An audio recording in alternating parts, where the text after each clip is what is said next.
Shalom, selamat pagi saudaraku yang dikasihi Tuhan. Semoga kita tetap kuat dan penuh semangat di dalam kasih setia Tuhan. Dimanapun kita berada, biarlah Tuhan selalu menyertai. Mari kita siapkan hati menyambut firman Tuhan. Kita bersatu teduh. Kasih karunia dan damai sejahtera dari Allah Bapa Tuhan kita dan dari anaknya Tuhan Yesus Kristus menyertai saudara sekalian. Amin. Firman Tuhan untuk kita pada hari ini, Kamis 2 Desember 2021, tertulis dalam Mika 1 ayat 2a. Dengarlah, hai bangsa-bangsa sekalian, perhatikanlah, hai bumi serta isinya.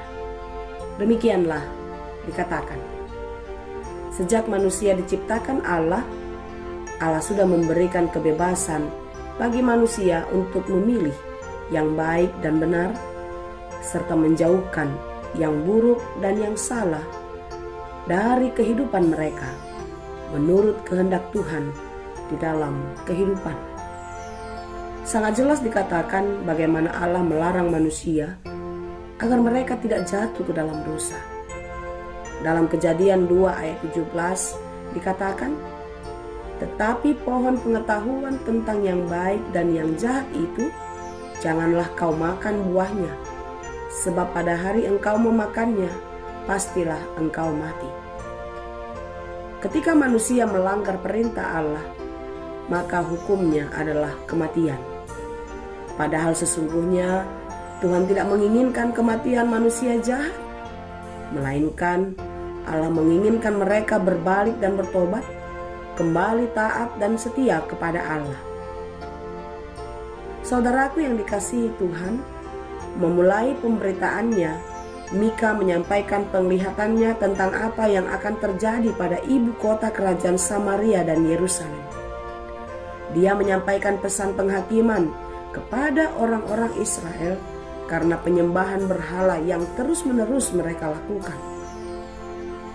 Mika 1 ayat 4-6 sangat jelas dikatakan, lululah gunung-gunung di bawah kakinya, dan lembah-lembah terbelah seperti lilin di depan api, seperti air tercurah di penurunan.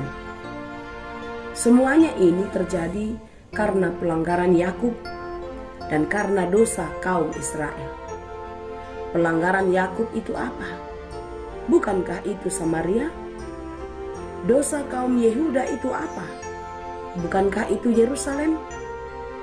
Sebab itu aku akan membuat Samaria menjadi timbunan puing di padang, menjadi tempat penanaman pohon anggur.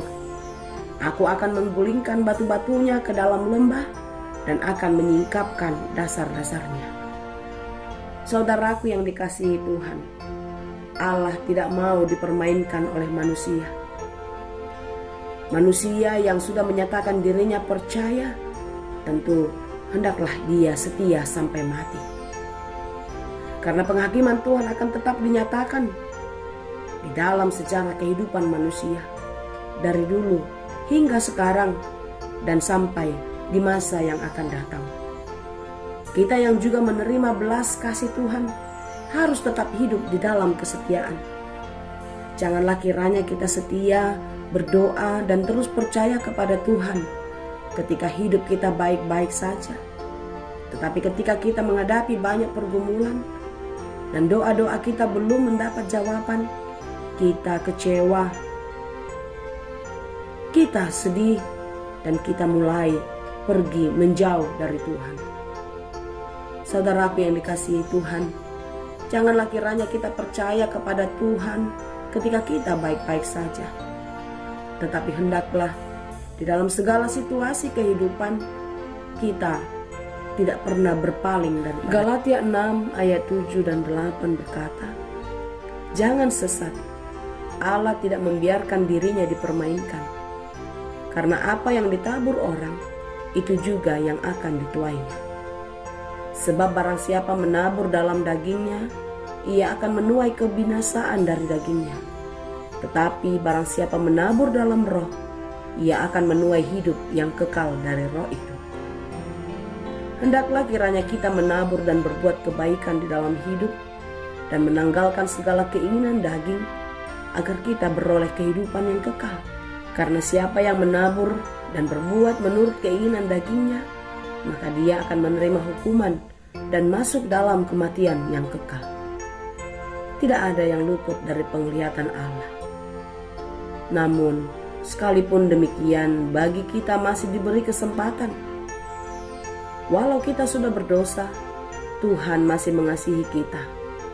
Janji keselamatan akan diberikan asal kita mau berubah dan menyesal atas segala dosa-dosa kita. Yesaya 1 ayat 18 berkata, "Sekalipun dosamu merah seperti kirmiji, akan menjadi putih seperti salju.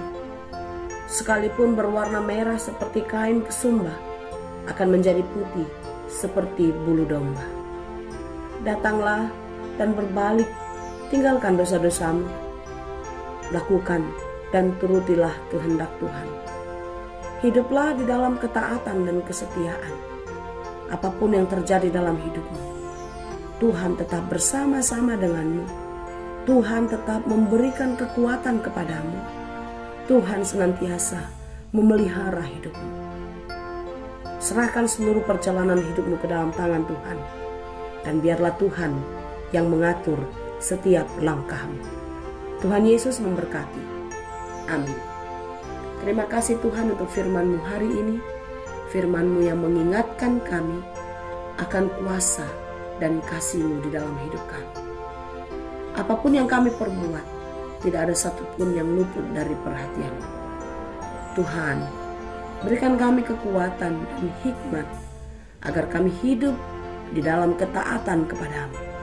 Hidup setia melakukan kehendak-Mu. Sekalipun kami harus menghadapi banyak kesulitan, berbagai-bagai pergumulan, tetapi kami percaya di dalam Tuhan kami akan dimampukan. Oleh karena itu Tuhan, kasihani dan ampunilah kami untuk setiap pelanggaran-pelanggaran kami, segala dosa-dosa yang kami perbuat di dalam kehidupan kami. Jangan biarkan kami menuruti segala keinginan daging, tetapi biarlah Engkau yang selalu kami taati di dalam kehidupan kami. Dan biarlah di dalam belas kasih Tuhan, kami beroleh pengampunan dan keselamatan. Berkati kami hari ini, apapun yang kami kerjakan, kiranya berbuah dengan baik. Kami percaya Tuhan, kasih-Mu, berkat-Mu tidak akan pernah meninggalkan kami. Hanya di dalam Yesus kami berdoa dan mengucap syukur. Anugerah Tuhan kita Yesus Kristus, kasih karunia Allah Bapa, dan persekutuan Roh Kudus, itulah kiranya yang menyertai dan memberkati kamu sekalian. Amin.